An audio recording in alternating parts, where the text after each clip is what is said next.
तप करो नर्मदा तटी, देश छोडो काशी, आणि कर्म करो गोदावरी तटी.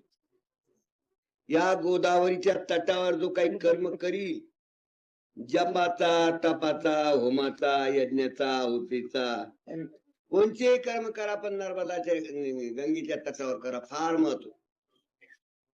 तर या जागीला तर महिमा आहेच आहे, पण बाबाला किती आनंद आहे की गंगा दारात आणि तिच्या समोर या ठिकाणी कर्म करणाऱ्याचं काय वर्णन करा.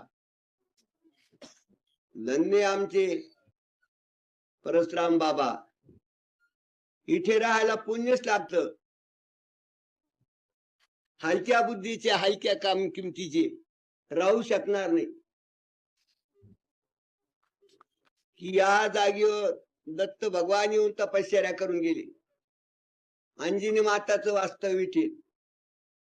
निलगिरी पर्वतावर किती महत्व आहे, आणि ब्रह्मगिरीचं तर वर्णनच करता येणार नाही. की या ब्रह्मगिरीवर असा काय महिमा आहे. तर सुरुवातीला महिमा परमेश्वर तिथे आलेत, पण दुसरा महिमा गौतमाने तपश्चर्या करून